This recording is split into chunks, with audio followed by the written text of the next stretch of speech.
Here's a moment that almost nobody talks about honestly. You check your investment account, and for the first time in your life, the number starts with a 1 and has 5 zeros after it. $100,000. You've been working toward this for years, maybe longer than you want to admit. And you sit there, staring at the screen, waiting for the feeling. You know the one. The wave of relief, the sense of arrival. The moment where everything finally clicks into place and you think, okay, I made it. I can relax now. And then, nothing. Or at least nothing like what you expected. Maybe a quiet kind of satisfaction. Maybe even a weird anticlimactic emptiness that you feel slightly embarrassed about.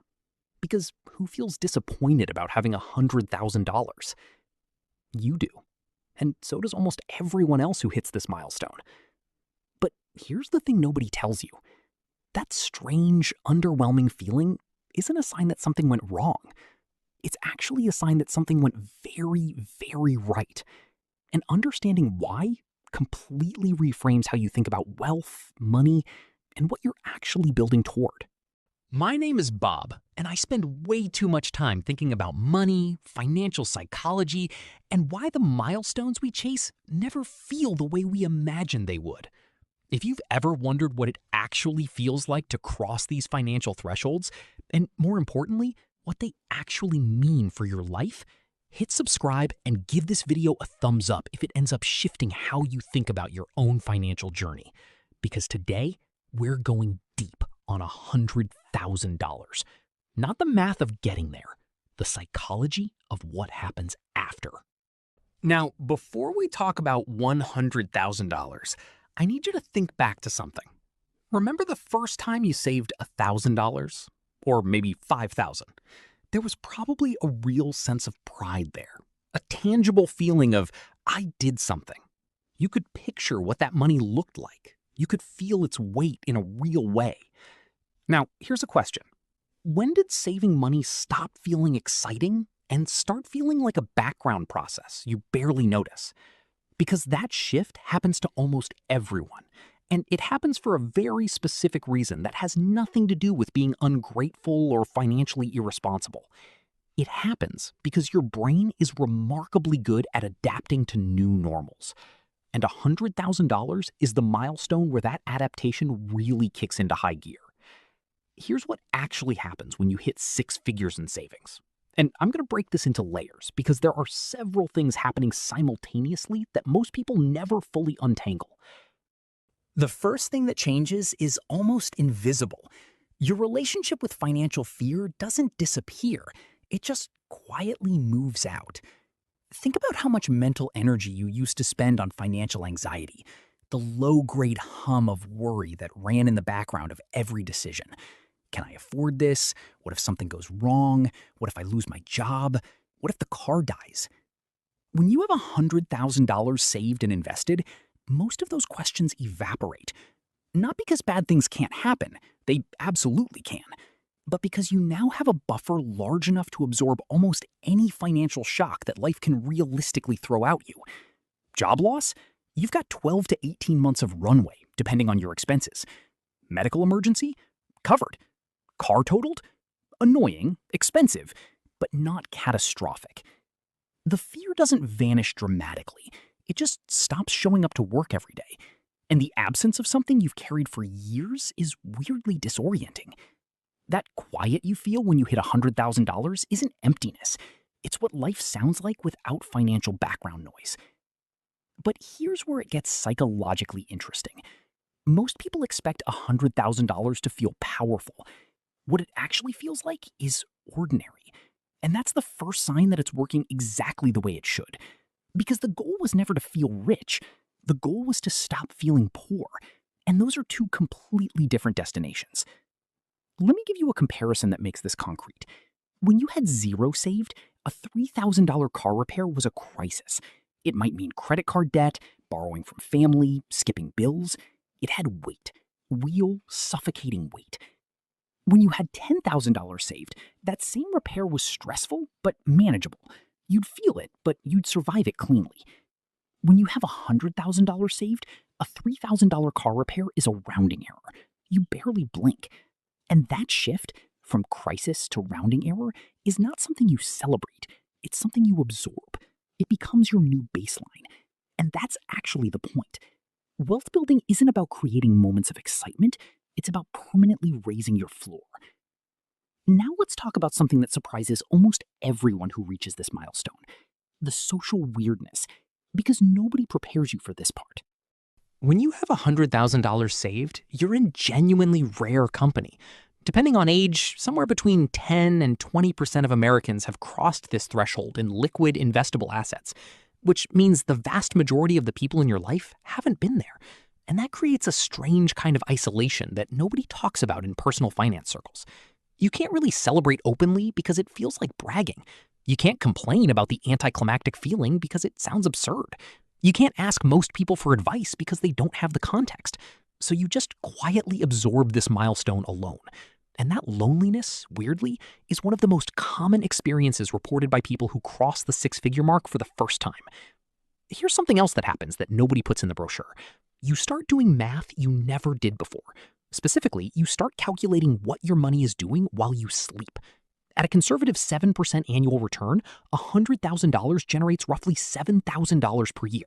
That's about $583 per month, coming in without you lifting a finger, without clocking in, without sending a single email, without sitting in a single meeting.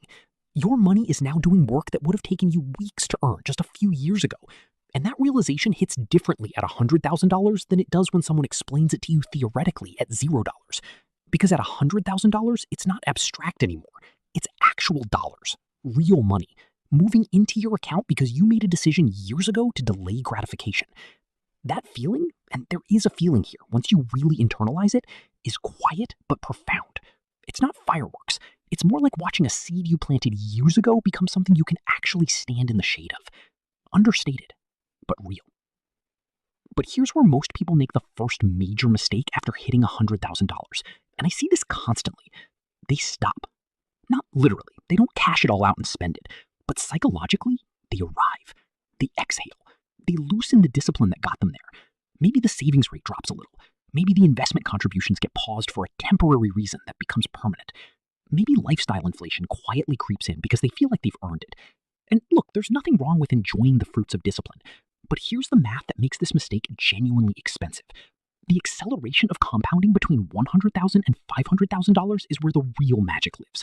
And slowing down right at the threshold of that acceleration is like stopping a sprint 10 meters before the finish line. Let me show you what I mean. If you have $100,000 invested and you stop contributing entirely, at 7% annually, you'll have roughly $200,000 in about 10 years. Okay, fine. But if you keep contributing $1,000 per month on top of that same 7% return, you'll have closer to $375,000 in the same 10 years. The gap between those two numbers, $175,000, is not the result of exceptional investing or market timing or secret strategies. It's just continuation, showing up, doing the same thing you were already doing. The tragedy of stopping at $100,000 isn't the money lost, it's that you already did the hardest part. Getting from $0 to $100,000 is genuinely difficult. It requires years of discipline, sacrifice, and resisting the very human urge to spend money on things that feel good right now. Getting from $100,000 to $200,000, if you keep your habits intact, is almost inevitable. The compounding does an increasing share of the work. You're just showing up to collect. Now let's talk about what $100,000 actually does to your career, because this is the part that changes everything in ways most people don't anticipate. There's a concept I think about a lot called walking away leverage. It's different from walking away money, which is just having enough saved to quit your job. Walking away leverage is subtler and honestly more powerful. It's the way having $100,000 saved changes your entire energy in professional situations without you ever having to say a word about your finances. Here's how it shows up. You go into a salary negotiation and you're not desperate. You already know that if they say no and you decide to leave, you're not staring into the financial abyss. You have time. You have options. You can be selective. That energy, calm, confident, not needy energy, is something interviewers and managers and clients pick up on immediately. It's almost impossible to fake. And it's almost impossible to have genuinely if you're operating from financial fear. People with $100,000 saved don't negotiate better because they've read negotiation books. They negotiate better because they actually have options. And options create genuine confidence that no amount of coaching can fully replicate. Here's something that surprised me when I started paying attention to it. The people I know who crossed $100,000 in savings didn't just get more confident in negotiations. They started being offered better opportunities unprompted. Not because money gives off some cosmic signal, but because financial security changes your behavior in dozens of small ways that compound into a completely different professional presence. You're less reactive. You think longer term. You push back more thoughtfully. You're more willing to say no to things that don't serve your goals. And you're more willing to take calculated risks that broke people simply can't afford to take. That conference in another city that could open new doors, you can go. That certification that costs $3,000 but could boost your earning by $15,000, you can invest in it. That business idea that needs $10,000 to test properly, now you're in the game. The opportunities were always there, but $100,000 is the threshold where you can actually reach them. But let's be honest about something, because I think a lot of financial content skips this part because it's uncomfortable. $100,000 is genuinely life-changing for your financial foundation. But it is not freedom. It is not retirement. It's not I made it money. And confusing it for those things is one of the most expensive psychological mistakes you can make. Here's the reality check. At a 4% safe withdrawal rate, which is the standard benchmark for sustainable retirement income, $100,000 generates $4,000 per year. That's $333 per month, which covers generously a couple of utility bills. So if the plan is to hit $100,000 and coast, the math is unambiguously brutal. But here's the flip side. The habits, the identity, the psychological wiring that got you to $100,000, that is transferable permanently. You are now the kind of person who builds wealth.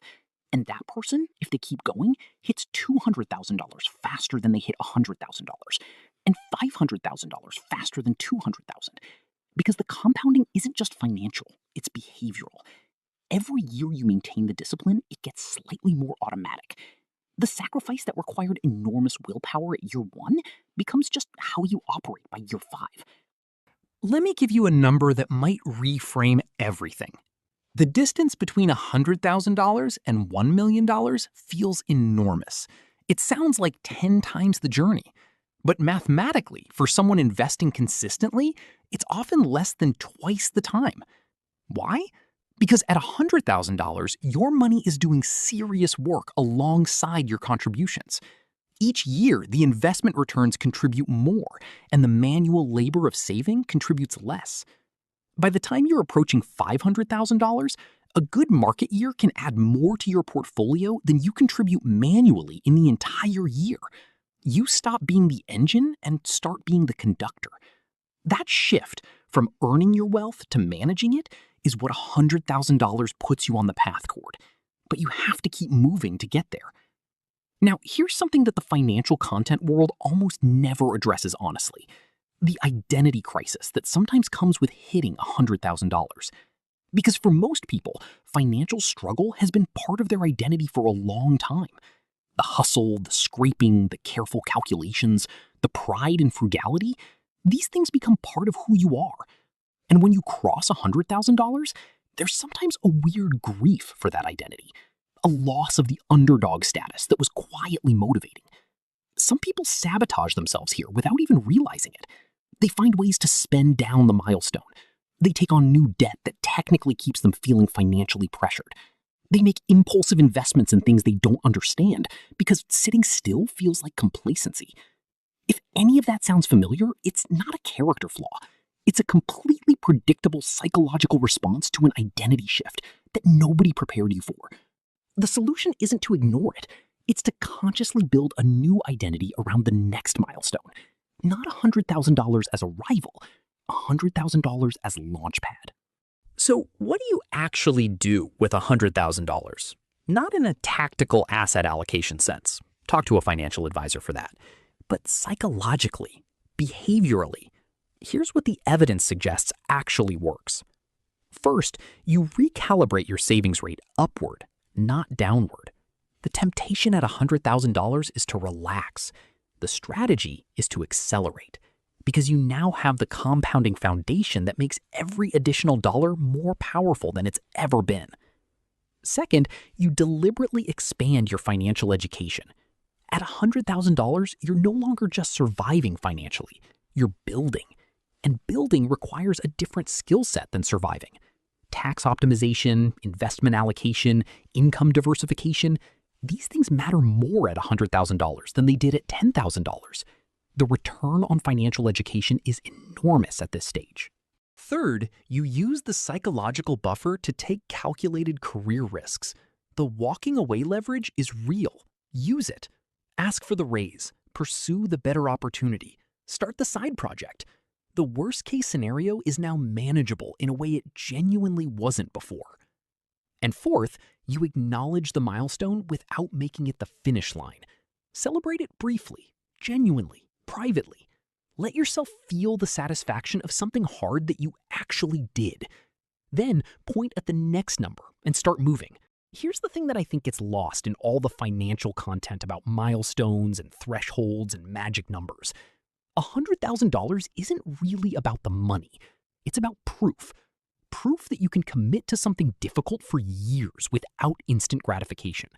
Proof that you can build a system and stick to it through market drops, life disruptions, and the constant noise of culture telling you to spend. Proof that your future self is a real person you actually care about enough to make sacrifices for today. That proof matters. Not because it makes you special, but because it makes what comes next feel inevitable rather than impossible. When you know you can build $100,000, the question shifts from, can I do this, to how much further do I want to go? And that question, honestly, is one of the most exciting ones you'll ever get to ask yourself. The anticlimactic feeling when you hit $100,000, that's not disappointment. That's maturity. It's what it feels like when a goal you set from a place of fear becomes something you achieved from a place of discipline. The fear is gone. The goal is met. And somewhere in the gap between those two things is the quietest, most underrated win of your entire financial life. Keep going.